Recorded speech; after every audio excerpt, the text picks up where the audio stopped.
ഉദ്ദേശം എന്താണ്? ഞങ്ങളൊക്കെ മനസ്സിലാക്കിയത്, ഞങ്ങളുടെ ഉസ്താദിൽ നിന്നൊക്കെ മനസ്സിലാക്കിയതിനെതിരെ ഈ ആയത്തിലുണ്ടെങ്കിൽ ഞങ്ങൾ അതുകൊണ്ട് എങ്ങനെ പ്രവർത്തിക്കാനാണ്? ഞങ്ങൾക്കത് സാധ്യമല്ല. എന്നിട്ട് മഹാനവറുകൾ പറയുന്നു, കളവാണ്, പറഞ്ഞത് മുഴുവനും കളവാണ്, വായിച്ചത് തെറ്റാണ്, പറഞ്ഞത് കളവാണ്. മൗലവിക്ക് ആൺകുട്ടിയാണെങ്കിൽ പറഞ്ഞൊന്നും ധരിക്കണ്ട, നമ്മളെ മുന്നിൽ നിന്നിട്ട് കിതാബ് വായിച്ചിട്ടൊന്ന് അർത്ഥം പറയണം. അവിടെ പറഞ്ഞത് അങ്ങനെയൊന്നുമല്ല. അവിടെ പറഞ്ഞ വിഷയം എന്താണ്? അവിടെ പറഞ്ഞ വിഷയം മുൻഗാമികൾ വിശ്വസിച്ചത് എന്നല്ല, വിശ്വസിച്ച വർത്താനം തന്നെ അവിടെ ഇല്ല. പിന്നെ അവിടെയുള്ള വിഷയം എന്താണ്? അവിടെ ഉള്ള വിഷയം ഞാൻ നിങ്ങൾക്ക് വായിച്ച് കേൾപ്പിച്ചു തരാം, കേട്ടോളൂ. ആയാത്തിൻ കസീറത്തൻ മിൻ കിതാബില്ലാഹി തആല ഫീ ബഅദിൽ മസായിലി, ചില ചർച്ചകളിൽ, ചില വിഷയങ്ങളിൽ ഞാൻ ഖുർആനോദി കേൾപ്പിച്ചു കൊടുത്തു. ഏതുപോലെ എന്നറിയോ? ഖുതുബ മലയാളത്തിൽ ഓതാൻ പാടില്ല. അതിനതാ നമ്മൾ ആയത്ത് ഓതാറില്ലേ? പരിശുദ്ധ ഖുർആൻ അല്ലാഹ് പറഞ്ഞിട്ടുണ്ട്, ലാ തുബ്തിലു അഅമാലക്കും, നിങ്ങളെ അമല് നിങ്ങൾ ബാത്തിലാക്കരുതേ. ഖുതുബ മലയാളത്തിൽ ഓതിയാൽ ഖുതുബ ബാത്തിലാണ്. ഇതുപോലെ സഹോദരന്മാരെ നമ്മൾ ആയത്ത് ഓതാറില്ലേ? അതേ അല്ലാഹ് പറയാണ്, വമൻ യുശാഖിഖിർ റസൂല മിൻ ബഅദി മാ തബയ്യന ലഹുൽ ഹുദാ വയത്തബി ഗൈറ സബീലിൽ മുഅ്മിനീന നുവല്ലിഹി മാ തവല്ല വനുസ്ലിഹി ജഹന്നമ വസഅത് മസീറാ. മുഅ്മിനീങ്ങൾ നടന്നു വന്ന വഴിവിട്ടാൽ നരകത്തിലാണെന്ന് അല്ലാഹ് പഠിപ്പിച്ചിട്ടുണ്ട്. ഇതിനായത്തോതുന്നു. കാരണം മുഅ്മിനീങ്ങൾ അതാ റസൂലുള്ളാഹിന്റെ കാലം മുതൽ അറബിയിലല്ലാതെ ഖുതുബ ഓതിയിട്ടില്ല. ജുമഅന്റെ ഖുതുബ അറബിയിലല്ലാതെ ഓതിയിട്ടില്ല. ഫത്ഹുൽ മുഈൻ അതാ പറഞ്ഞു, ഇത്തിബായി സലഫി വൽ ഖലഫി, മുൻഗാമികളും പിൻഗാമികളും അറബിയിലല്ലാതെ ഖുതുബ ഓതിയിട്ടില്ല. അതുകൊണ്ട് അറബി അല്ലാത്ത ഭാഷയിൽ ഖുതുബ ഓതിയാൽ അതാ ജുമഅ ബാത്തിലാണ് കേട്ടോ. ഇനി നമ്മൾ ആയത്തോതാറുണ്ട്. ഇതുപോലെ ആയത്തോതി കൊടുക്കുമ്പോ ഈ മൗലൈമാരാ ചെയ്യാന്നറിയോ? തുഹഫ ഇങ്ങെടുക്കും, ബുജൈരിബ് ഇങ്ങെടുക്കും, ചെറുവാനി ഇങ്ങെടുക്കും. എന്നിട്ട് പറയും, ഞങ്ങളെ മുൻഗാമികളായ കർമ്മശാസ്ത്ര പണ്ഡിതന്മാര് ദൂനമ അദഹ എന്ന് പറഞ്ഞിട്ടുണ്ട്, ദൂനമ അദഹ എന്ന് പറഞ്ഞിട്ടുണ്ട്. വറദത്ത്, ആദ്യം കേട്ടോളി, വറദത്ത് ഞങ്ങളെ മുൻഗാമികൾ ചെയ്തിട്ടുണ്ട് എന്നല്ല, മാന റിവായത്ത് അൻ സലഫിന വറദത്ത് അലാ ഖിലാഫിഹ. ഞങ്ങളെ മുൻഗാമികളെ ചില വാചകങ്ങളുണ്ട്. എന്താ വാചകം?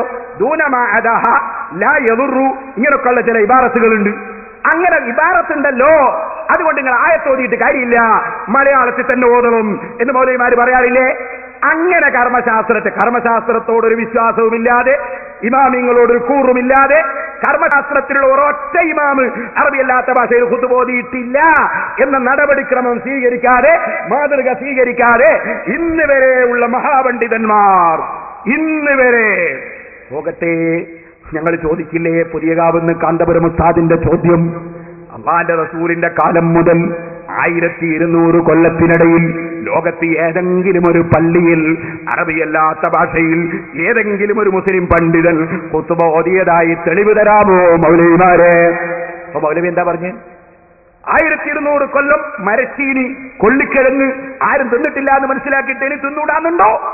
മറുപടിയാ, ഓ മുസ്ലിമീങ്ങള്, അപ്പൊ ഒരൊറ്റ ഇമാമും ഉജൈരിമി എഴുതിയ ഇമാമോ, ബാജൂരി എഴുതിയ ഇമാമോ, ഫത്ഹുൽ മുഈൻ എഴുതിയ ഇമാമോ, ചെറുവാരി എഴുതിയ ഇമാമോ, അതേ തൊഫ എഴുതിയ ഇമാമോ, ഒരൊറ്റ ഇമാം അറബിയല്ലാത്ത ഭാഷയിൽ ലോകത്ത് ഖുതുബ നിർവഹിച്ചിട്ടില്ല.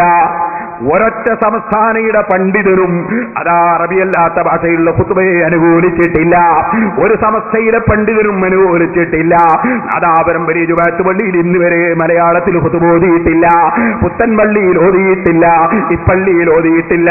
അങ്ങനെ സുന്നി പണ്ഡിതന്മാരാരും ഇന്ന് വരെ ചെയ്യാത്ത കാര്യം കിതാബിലുണ്ട്, ഫിഖഹിന്റെ കിതാബിലുണ്ട് എന്ന് പറയുന്ന ചില അള്ളാന്റെ ദീന് നശിപ്പിക്കുന്ന കപടന്മാരില്ലേ, ദുന്യാവിന് വേണ്ടി നടക്കുന്നവർ, മുജാഹിദിൻ കീസേന്ന് കൈയിട്ട് പൈസ എടുക്കാൻ വേണ്ടി നടക്കുന്ന ചില ദുന്യാവുകാരില്ലേ, അത്തരം ദുന്യാവുകാരെ പറ്റി പറയാണ്. എന്താ പറഞ്ഞത്?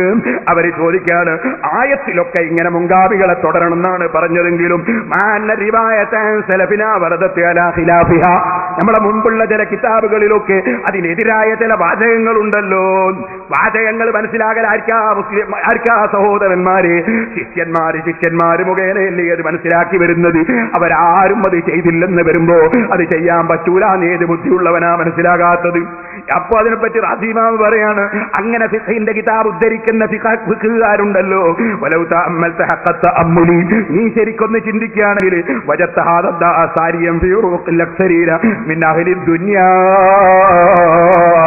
പണത്തിന് വേണ്ടി നടക്കുന്ന ദുന്യാവിന്റെ പൂജകന്മാരായ ചില ആളുകളുടെ മനസ്സിൽ ഈ രോഗം നിനക്ക് കാണാം.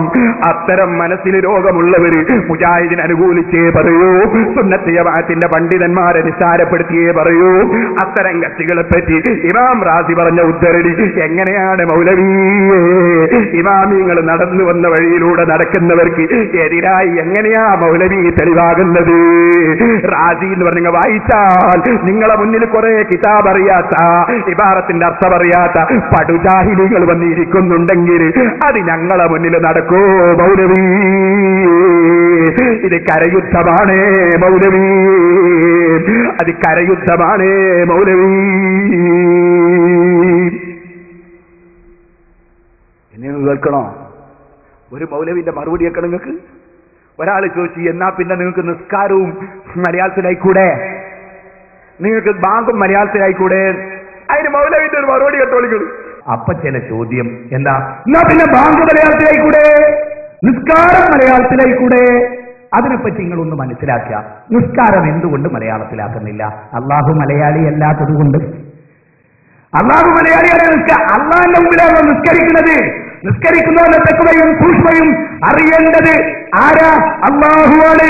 ആ അള്ളാഹ് അറബി അറിയാം. അതുകൊണ്ട് നിസ്കാരം പരിഭാഷപ്പെടുത്തേണ്ടതില്ല. നിസ്കാരം എന്തുകൊണ്ട് മലയാളത്തിലാക്കുന്നില്ല? അള്ളാഹു മലയാളി അല്ലാത്തത് കൊണ്ട്. വിവരല്ലേ? അള്ളാഹു അറബിയാ മൗലവി? അള്ളാഹ് അറബിയോ തമിഴനോ മലയാളിയോ ആണോ മൗലവി? ഇവർക്ക് എന്താ അള്ളാ? ഇവരെ കയറി ഇറങ്ങിയിട്ട് അള്ളല്ലേ? ഓ മൗലവി, ഇതാണോ മറുപടി? എന്നാ ഞാൻ ചോദിക്കട്ടെ, ആ മൗലവി പറഞ്ഞത് മുഴുവനും വിഡ്ഢിത്തമല്ലേ? കാരണം എന്താണ്? നിസ്കാരവും ഖുതുബയും തമ്മിൽ അക്കാര്യത്തിൽ എന്തെങ്കിലും അതാ വ്യത്യാസമുണ്ടോ? ഇല്ലെന്നല്ലേ ഇമാമിങ്ങളൊക്കെ പറഞ്ഞത്. ഇമാം നവവി റളിയല്ലാഹു അൻഹു പറഞ്ഞു, സല്ലൂ കമാ റഅയ്തുമൂനി ഉസല്ലി, ഞാൻ എങ്ങനെ നിസ്കരിക്കുന്നത് കണ്ട് നിങ്ങൾ മനസ്സിലാക്കി അതുപോലെ നിസ്കരിക്കണം എന്ന് അല്ലാഹുവിന്റെ റസൂൽ പറഞ്ഞിട്ടുണ്ട്. വകാന യഖ്തുബു ബിൽ അറബിയ്യ, അറബിയിൽ ഖുതുബ ഓതി അറബിയിൽ മാത്രമേ റസൂലുള്ളാഹി നിസ്കരിച്ചിട്ടുള്ളൂ. അതുകൊണ്ട് അറബിയിൽ ഖുതുബ ഓതി അറബിയിൽ മാത്രം നിസ്കരിച്ചാലേ റസൂലുള്ളാഹി നിസ്കരിച്ചതുപോലെ ആവുകയുള്ളൂ. ഞങ്ങൾക്ക് സനദുള്ള ഹദീസാണ് തെളിവ്. അപ്പുറത്തൊരു ചോദ്യം, അറബിയല്ലാത്ത ഭാഷയിൽ ഖുതുബ ഓതുന്ന മൗലവിമാരെ നിങ്ങൾക്കെല്ലാം റസൂലുള്ളാഹിന്റെ റിപ്പോർട്ട് കിട്ടുമെന്നല്ലേ സലഫി പറഞ്ഞത്? ഞങ്ങളിൽ ഒരു വിശ്വാസമുണ്ടെങ്കിൽ, ആചാരമുണ്ടെങ്കിൽ അത് റസൂൽ സല്ലല്ലാഹു അലൈഹി വസല്ലമിൽ നിന്ന്, സ്വഹാബത്തിൽ നിന്ന് അങ്ങനെ അങ്ങനെ ഇങ്ങോട്ട് കിട്ടിയതാണ്. കൊണ്ടുവരൂ കൊണ്ടുവരൂ കൊണ്ടുവരൂ. ആയത്തുണ്ടോ ഖുതുബ മലയാളത്തിലാക്കുന്നതിന്? ഹദീസുണ്ടോ ഖുതുബ മലയാളത്തിലാക്കുന്നതിന്? റിപ്പോർട്ടുണ്ടോ മലയാളത്തിലാക്കുന്നതിന്? ഇല്ല ഇല്ല, ഒരൊറ്റ ആയത്തുമില്ല, ഒരു ഹദീസുമില്ല, ഒരു മഹാനും ചെയ്തിട്ടില്ല. ഇനി നിങ്ങളോട് ഞാൻ പറയട്ടെ, ഖുതുബയിലുള്ള കാര്യങ്ങൾ നിങ്ങളൊന്ന് നോക്കൂ. എന്താണ് ഖുതുബ? ഒന്ന് അൽഹംദുലില്ലാഹ്, അല്ലാഹുവിനെ സ്തുതിക്കലാണ്. അതാ നിസ്കാരത്തിലും ഇല്ലേ? അൽഹംദുലില്ലാഹി റബ്ബിൽ ആലമീൻ നിസ്കാരത്തിൽ ഓതുന്നില്ലേ? പിന്നെ ഖുതുബയിലുള്ളത് എന്താണ്? അല്ലാഹുമ്മ സല്ലി അലാ മുഹമ്മദ് സലാത്ത്, അത് നിസ്കാരത്തിലുമില്ലേ? അല്ലാഹുമ്മ സല്ലി അലാ മുഹമ്മദ് സലാത്ത് നിസ്കാരത്തിലുമില്ലേ? ഖുതുബയിലുമില്ലേ? അല്ലാഹുമ്മ സല്ലി അലാ മുഹമ്മദ്. ഇനി എന്താ സുഹൃത്തേ ഖുതുബയിലും നിസ്കാരത്തിലുമുള്ളത്? ഖുതുബയിൽ ജനങ്ങളോട് പറയലുണ്ട് ഇത്തഖുല്ലാഹ്, ജനങ്ങളോടാണ്. നിസ്കാരത്തിന്റെ 14ാമത്തെ ഫർദ് എന്താ മൗലവി? അസ്സലാമു അലൈക്കും വറഹ്മത്തുള്ളാഹ്, അസ്സലാമു അലൈക്കും, അസ്സലാമു അലൈക്കും. ഈ അസ്സലാമു അലൈക്കും എന്ന് പറഞ്ഞാൽ അള്ളാഹിനോടാണോ മൗലവി? അല്ലാ നിനക്ക് അള്ളാന്റെ രക്ഷണ്ടാട്ടെ എന്നാണോ? അപ്പൊ അസ്സലാമു അലൈക്കും എന്ന് പറയുന്നത് അത് ജനങ്ങളോടല്ലേ? അത് കേട്ടാല് മടക്കല് സുന്നത്തല്ലേ?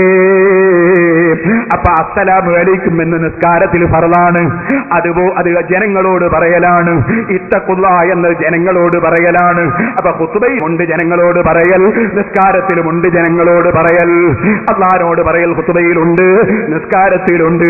സലാത്ത് ചൊല്ലൽ നിസ്കാരത്തിലുണ്ട്, ഖുതുബയിലുണ്ട്. അതേ നിസ്കാരത്തിൽ പ്രാർത്ഥനയുണ്ട്, ഖുതുബയിലും അല്ലാഹുമ്മ ഗ്ഫിർ ലിൽ മുഅ്മിനീന വൽ മുഅ്മിനാത്ത് പ്രാർത്ഥനയുണ്ട്. ഇനി ചോദിക്കട്ടെ, ഖുതുബയും നിസ്കാരവും തമ്മിലുള്ള വ്യത്യാസം ഈ വിഷയത്തിൽ എന്താണ് മൗലവി? ഇനി നീ പറഞ്ഞതെന്താണ്? അല്ല മലയാളിയല്ല.